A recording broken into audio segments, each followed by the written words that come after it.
No sé cuál es la... Eso mejor. Ya, con este mejor. Hola, buenas tardes. Nuevamente. No me acordaba que estaba tan larga esa introducción. Como decía dijo Milena, ¿cierto?, en esa lectura de mi currículum,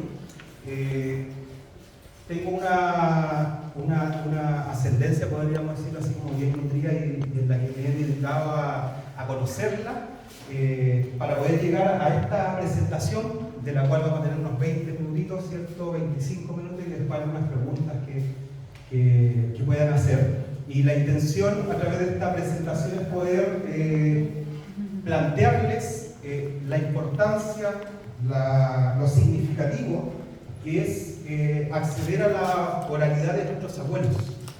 Y a través de eso, a través de esa escucha, a través de esa recuperación de la memoria, de los recuerdos, poder también honrar a nuestros ancestros, pero sobre todo, creo yo, sanar también nuestras propias vidas y sanar también nuestras propias experiencias familiares. Y esa es la propuesta que traigo en esta presentación. Y obviamente, si voy a hablar de los abuelos, me lo contó mi abuelito, ¿cierto? Como el libro, ¿cierto?, que existen varios documentales y videos, me lo contó mi abuelito. ¿Quiénes me preceden? De los que tengo fotos, ¿cierto?, de los que pude o he podido acceder a fotos. Mi abuela Andrea Jatamaya, Vicente Jatamaya, Rosaura Manzoni, Lorenzo Manzoni, la abuela Mercedes Rodríguez, Iván Ibarra, Carlos Rodríguez. Y hacia arriba, ¿cierto?, hacia la ascendencia, muchos otros, que no tengo fotos, pero siempre están ahí presentes. Y surgen preguntas también que me gustaría hacérselas a ustedes y que se las vayan todo el momento, todo el tiempo resonando mientras vamos hablando de esta presentación. ¿Conocieron ustedes a sus abuelos? ¿A sus bisabuelos? ¿Los recuerdan? Abuelo. ¿Nombres? Sí. ¿Rostros? Sí. ¿Formas de actitud? No sé, corporalidad, miradas.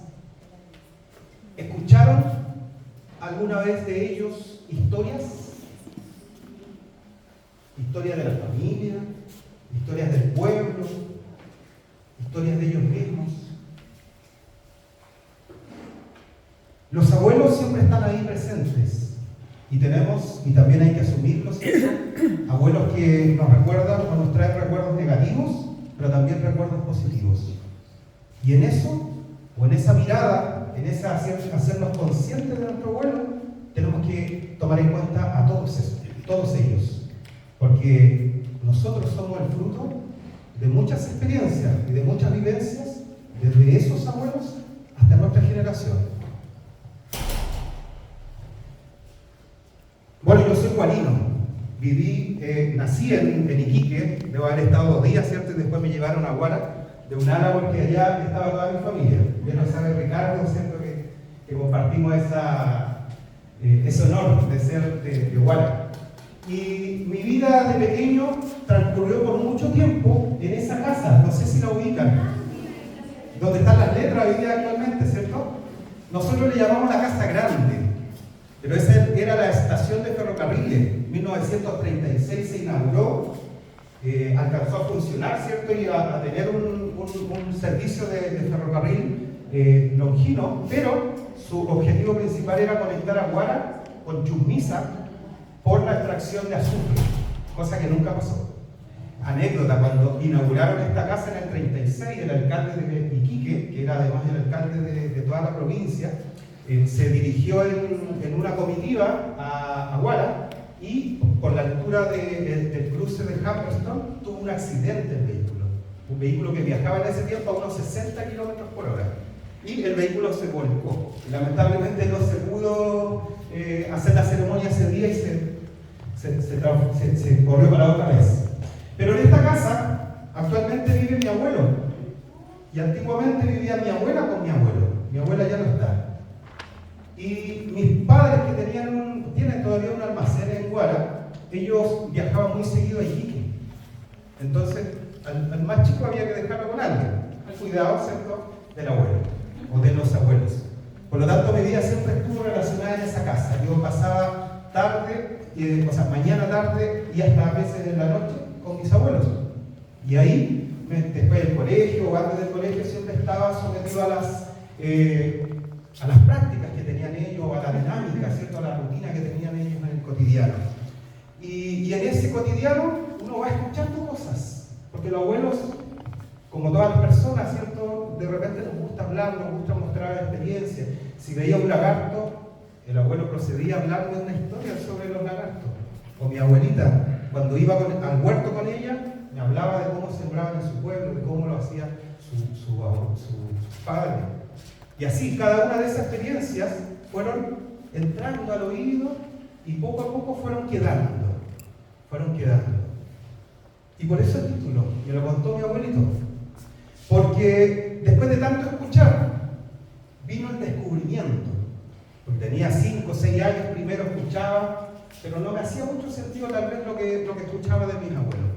Pero después vino el descubrimiento, ya un poquito más grande, un poco más consciente, y también con un poco más de educación, podríamos decir, formal. Y entendí, ¿cierto?, que esa oralidad que tenían los abuelos conmigo era historia. Era una forma, ¿cierto?, de acceder al conocimiento a través de la memoria de ellos. Eran testimonios en primera persona. Y en esos testimonios de primera persona también hay un desecho, o sea, se botan algunas cosas. El abuelo, ¿cierto?, la abuela que recuerda, dejan de lado ciertas cosas de los acontecimientos. Y obviamente lo cuentan de acuerdo a cómo conocen, cómo quedaron esos recuerdos grabados, o esos acontecimientos grabados en ellos mismos. En esos relatos, en esa oralidad de los abuelos, está lo que hicieron, lo que deseaban hacer, estaba también lo que creían estar haciendo y lo que ahora piensan también que hicieron. ¿Cierto? Hay muchas interpretaciones cuando escuchamos a nuestros abuelos. Pero en definitiva, y a través de la lectura, que tampoco los voy a enviar con tanta tema teórico, ¿cierto?, conceptual, pero entendí que recuperar los recuerdos y la memoria de estas personas mayores tiene que quedarse en esas dos áreas al menos, en comprender y no explicar muchas veces, en comprender, porque hay una diferencia entre comprender y explicar algo. A veces uno trata de buscar la explicación y el origen de cada una de las cosas que suceden. A veces es mejor comprenderse también. Y comprender tiene que ver con entender lo que es particular, lo singular, lo diverso que hay en las personas. Y después, obviamente, también interpretar. No sé si está ahora, pero está más adelante, ¿cierto? Porque comprender, como dice ahí, es entender lo singular, entender la diversidad. Y también comprender, entender que cuando escuchamos a las personas, y sobre todo a nuestros mayores, hay una carga de sentido que estas personas, ¿cierto?, que nuestros abuelos le asignan a los acontecimientos. No es lo mismo, ¿cierto?, el día de la graduación, no sé, que tuve yo quizás como en la universidad, para mi abuelo, que para mi padre, o para mi tía, ¿cierto?, que para mi madrina. Cada uno tiene y le asigna un significado diferente. Y hay algo súper importante, que nosotros conocemos mucho a través de lo que nos dicen nuestros abuelos, o que nos cuentan, o que nos contaron, de lo que hablaron, lo que verbalizaron. Pero hay muchos autores que coinciden, ¿cierto?, en que es más importante todavía aquello que ellos no dicen, aquello de lo que ellos callan, aquello de lo que nosotros solamente podemos darnos cuenta cuando conversamos con ese abuelo o esa abuela, y la forma en que coloca su gestualidad, ¿cierto?, la forma en que, o el tono de voz en que lo dice, las pausas que genera para contar algo, cuando seña o frunce el ceño, ¿cierto?, o cuando le sale un gallito o le cuesta hablar. Todo eso nos dice algo. Y todo eso cuando nos hacemos conscientes de que está dentro del relato de nuestro abuelo, nos causa mayor significado. Y eso, créanme que después se atesora. Porque cuando los abuelos se van, quedan los recuerdos, quedan las fotografías, pero muchas veces pasamos por alto muchos de sus relatos que quizás si lo hubiésemos puesto mayor atención, tendríamos una riqueza mayor, o podríamos generar interpretaciones mucho más significativas. Y en esas conversaciones con mis abuelos conocí y comprendí Huara, donde estaba inserto. ¿Por qué yo vivía en Huara y no en Iquique? ¿Cierto? ¿Por qué estaba o por qué vivía en un pueblo tan pequeño, una aldeíta? En ese tiempo, ¿cuántos, Ricardo, deben haber? 200 habitantes, menos. Poquitos, imagínense, un pueblo súper pequeño, inicio de los 90. Y a través de mis abuelos conocí a Donato Zanelli, a don Jorge Ocampo, a la Mariquita, ¿cierto? Que hace poco se nos fue. Y a, no sé, acá está Marco Santos, Roberto Mazoliver, allá también está Germán Brás, y así varios actores locales del pueblo. Y cuando me refiero a actores locales es porque eran personas que contribuyeron de alguna manera a generar o a compactar una identidad de pueblo en Huara. Y esos personajes estaban dentro de los relatos de mis abuelos. Y gracias a ello pude conocerlo. Y después me acerqué a ellos para también poder conocer un poco más del pueblo a través del mismo relato de estos caballeros. Y tengo la fortuna de tener algunas grabaciones de ellos, grabaciones de orales y también de video, en donde nos cuentan en primera persona, ¿cierto?, sobre Huara. Y en esas conversaciones conocí un poco más de la historia del pueblo, que yo me paseaba en bicicleta, ¿cierto?, casi a diario, y me daba cuenta que la mayoría de las casas de Huara estaban vacías. La mayoría de las casas estaban en ruinas y estaban vacías. Entonces uno se preguntaba, ¿por qué un pueblo tan grande, tan vacío y ahora tan poquita gente? Bueno, comencé a entender que eso era el legado de un pueblo que durante el tiempo del salitre, ¿cierto?, había brillado. Y que había sido tan bueno Huara que se generó ese dicho, no sé si ustedes se acuerdan. Anda a cagarte a Huara. Porque efectivamente los pampinos venían y perdían muchas veces mucho en Huara. Porque había de todo, ¿cierto? Centros comerciales, había teatros, clubes nocturnos, cantinas y mucha entretención. Pero también había sociabilidad de la positiva, podríamos decir, no quiero satanizar nada. También había sociabilidad, Centro para el Progreso de Huara, ya no existe esta casita. La plaza de Huara, sector de la plaza, la iglesia, que también era una comunidad muy activa. Y así, ¿cierto? Un pueblo en donde confluyeron muchas identidades, migrantes, nacionales, nortinos, sureños, europeos, ¿cierto?, peruanos, bolivianos, argentinos. Un poquito, ¿cierto?, de las muchas cosas que se pueden mostrar. Con más tiempo podríamos hacer una revisión quizás más larga. Pero biógrafos que nos conocemos como los volantes, podríamos decir, ¿cierto?, de los teatros que teníamos en Huara. Recuerdo de algunos desfiles, la plaza, como la mayoría de los pueblos, ¿cierto?, convoca a las personas. Fiesta de la primavera, ya que estamos en primavera. Juan Márquez, ¿le suena Juan Márquez? Sí, hay una calle. Médico, ¿cierto?, de los pobres, que recorrió y estuvo presente también en Huara. Y también por mis abuelos conocí más sobre mi familia. Y este recorrido tiene que ver también con esta historia. Mi abuelo, el que ven acá es el mismo, así llegó a eso de los 19 años y así se fue. Estos son unos pocos años antes de que falleciera. Y mi abuelo, que se llamaba Lorenzo Manzoni, o Loro Manzoni en idioma croata, él llegó a Chile por ahí por el año 1915 y llegó a Valparaíso, a Antofagasta, y después se fue a Huara, y de Huara saltó a Chumisa, y en Chumisa se quedó para toda la vida. De hecho está enterrado en Chumisa, así como varios otros croatas, ¿cierto? De hecho él llegó a Chumisa porque lo invitaron algunos de sus paisanos.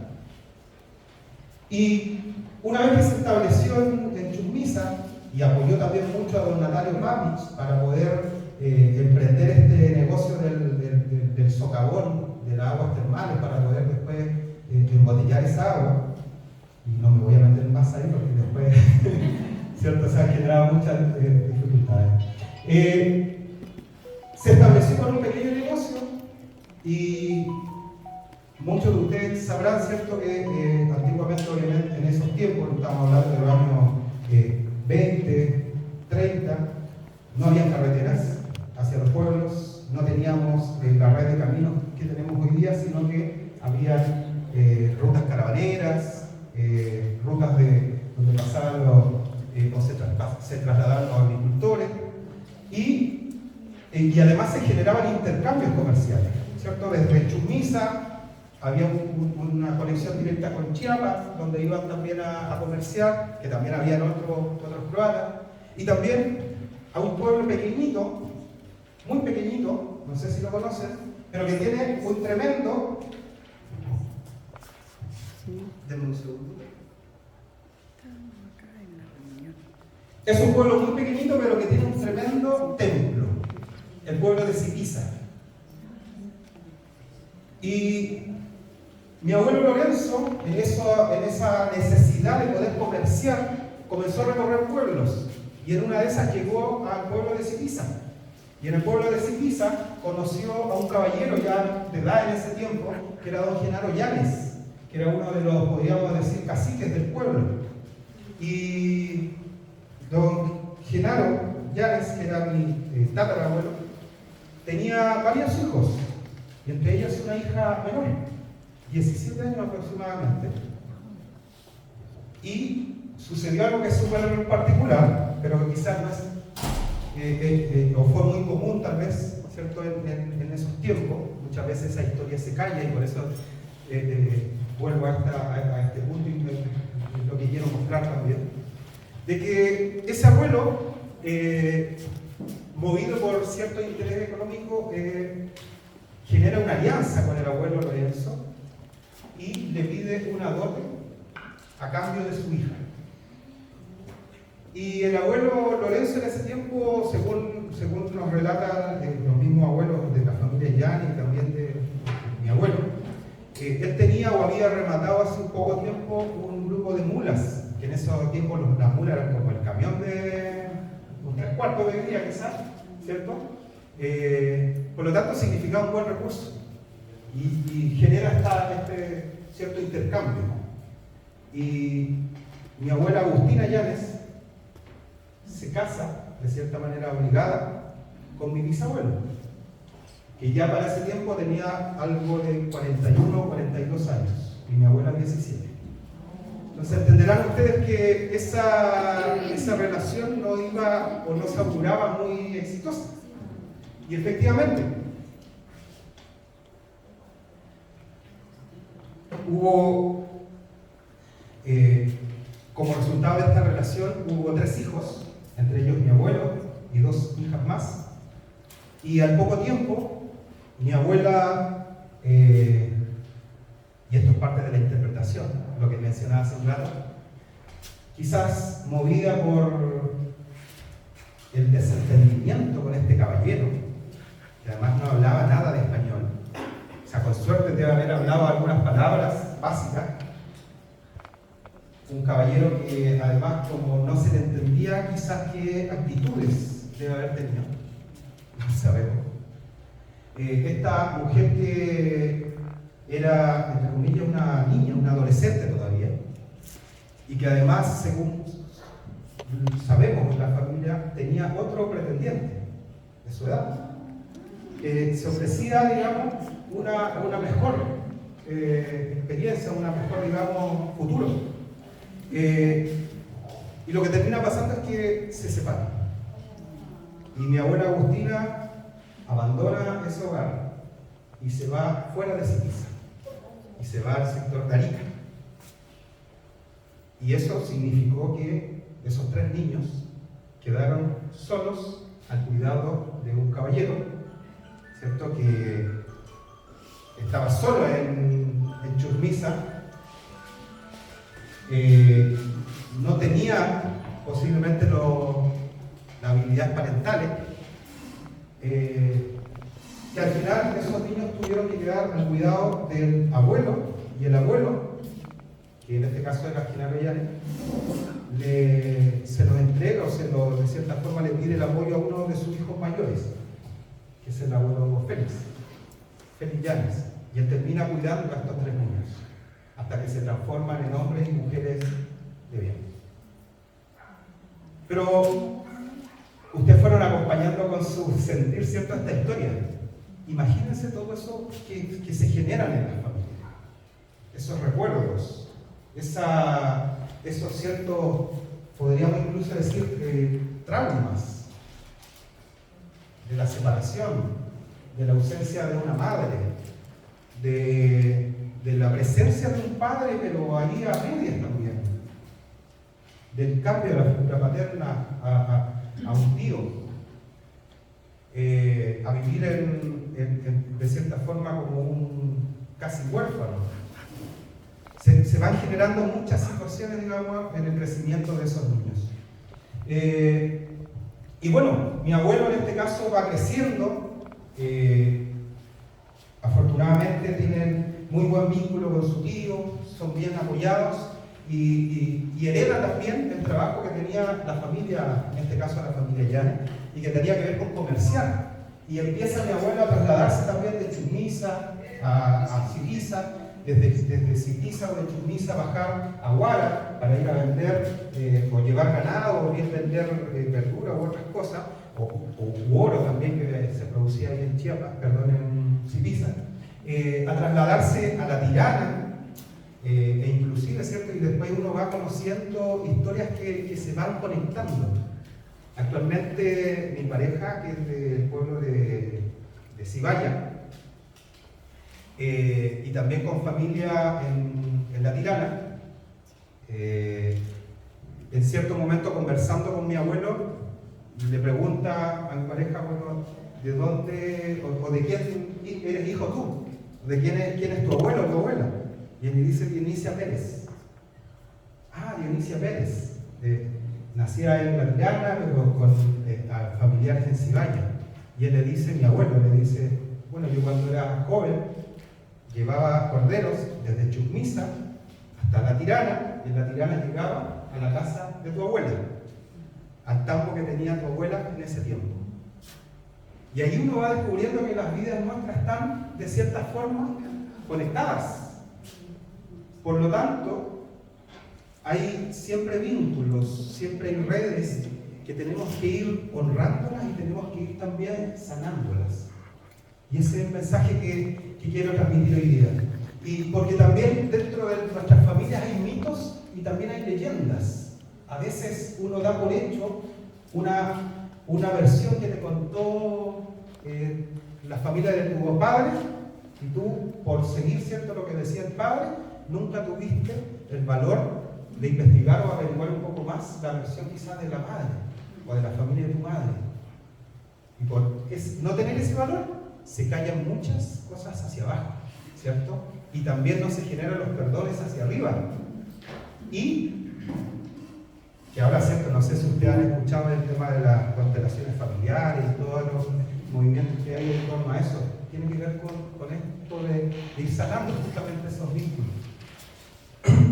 Y a mí me pasó que precisamente cuando, o sea, mi familia fue, y lo voy a decir así porque fue muy patriarcal hasta que yo empecé a rascar en la herida, en esa herida justamente de lo que le acabo de mencionar, de que había algo pendiente con la abuela, porque en definitiva ella abandona el hogar, ella se va, y de cierta forma para la familia ella queda como tapada, ¿cierto? Como sepultada y como invisibilizada. Pero ya hace un tiempo venimos trabajando en eso como familia y yo me he encargado de ir recuperando esa historia de esa abuela y también de ir diciéndole a mis familiares, comprendamos.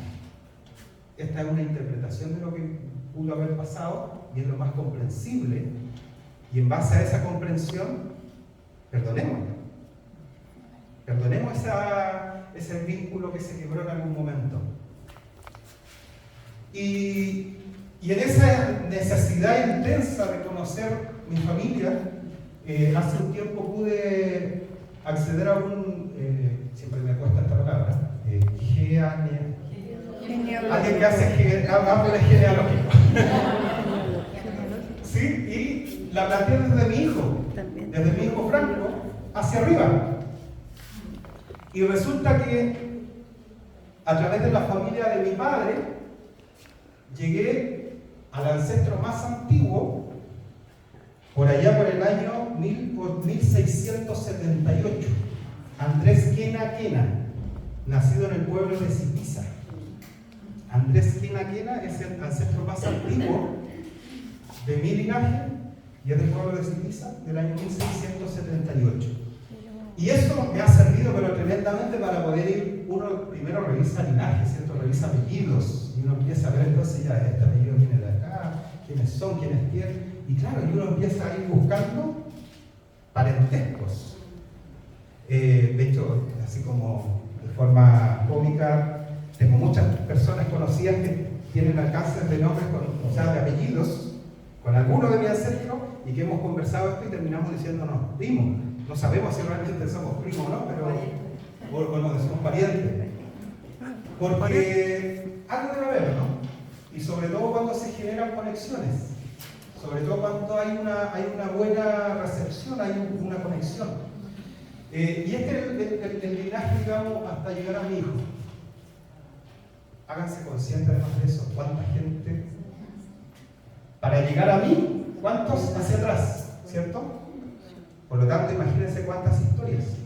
Se ve muy pequeñito, pero allá está Andrés Quena Quena, y de ahí, ¿cierto?, toda su descendencia, hasta justamente llegar a mi abuela Agustina Llanes, que se casó con mi abuelo Lorenzo. Y de ahí nosotros.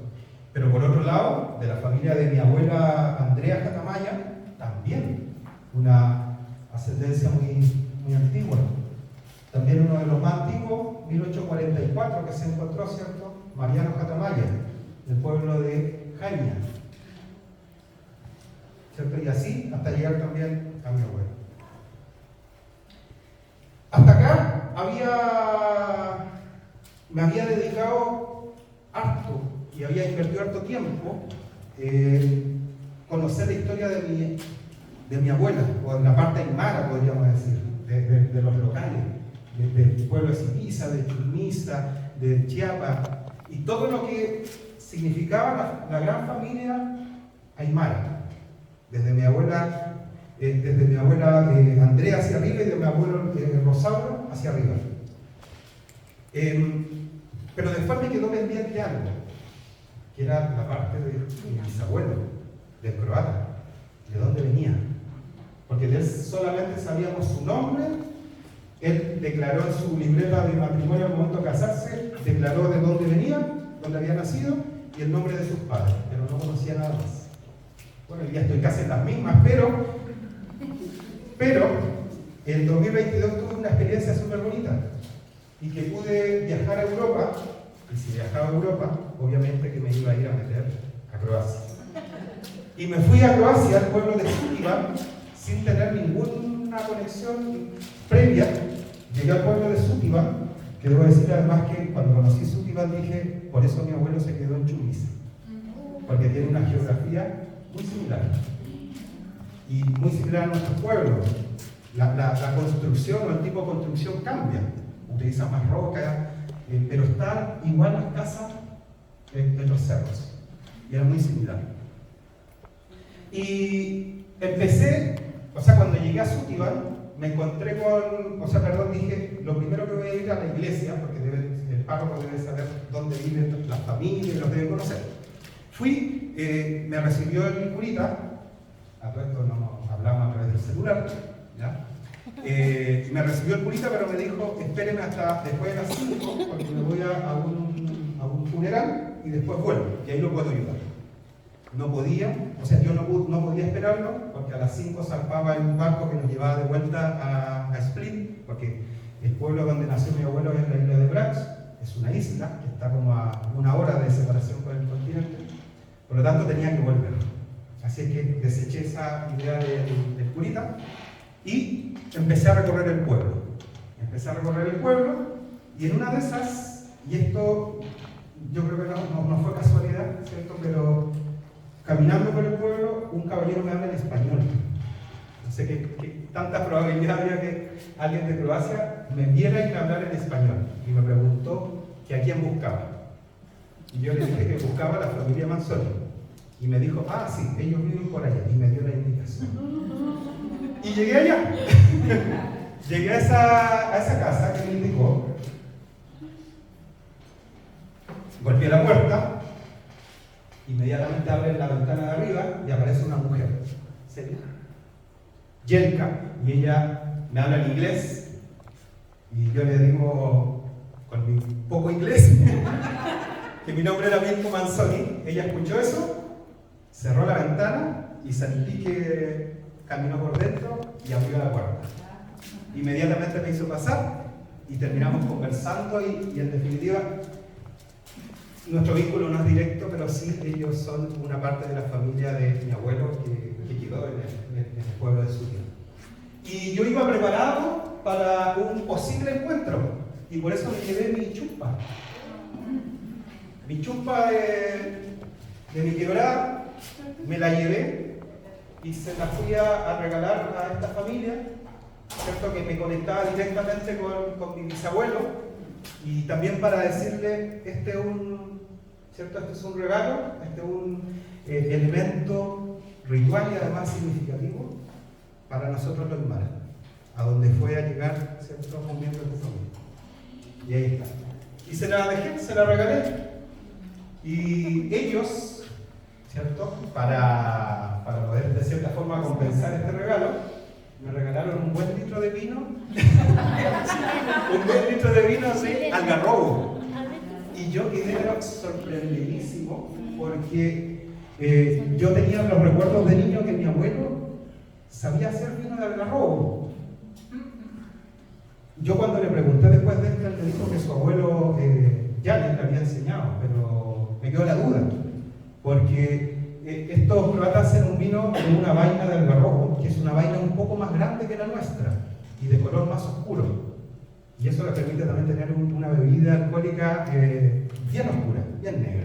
Un vino de algarrobo. Muy bueno. y con eso, o con esta experiencia, traté de dar cerrar cierto como ciclo.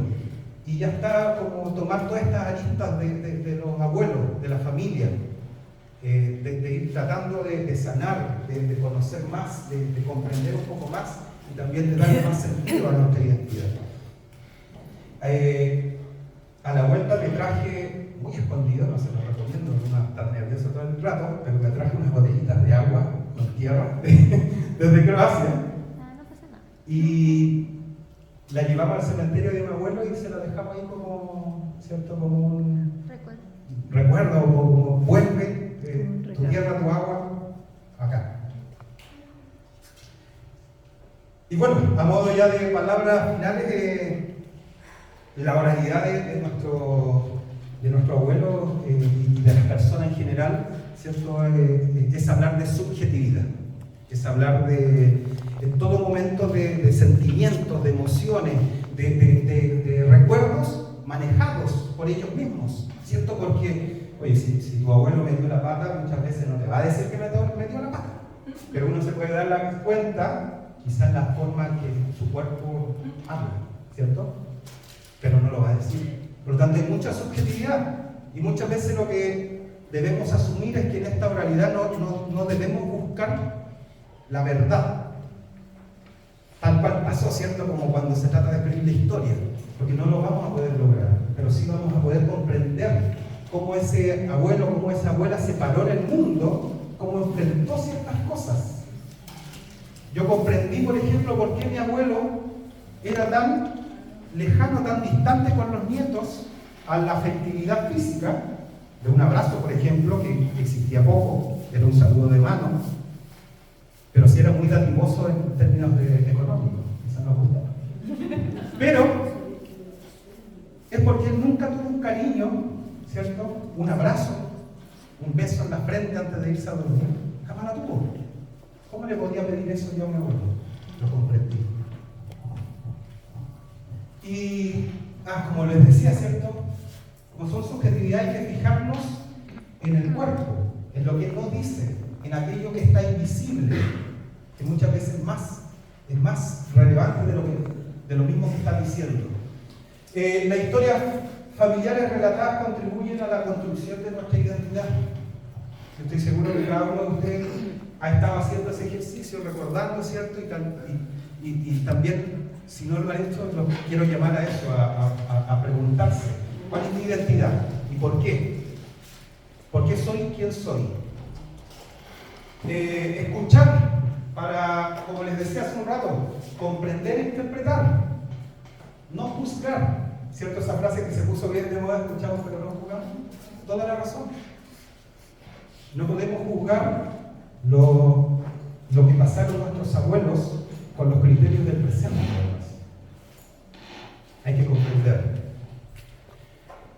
Y por último, decirles, ¿cierto?, que hay que hacernos conscientes de nuestras raíces, de nuestra familia, porque tiene un efecto sanador. Yo lo he encontrado. Yo me he comprendido a mí mismo. Y también, por supuesto, cada vez que hablamos de nuestra familia, hablamos de nuestros ancestros, es una forma de honrarlos. Muchas gracias.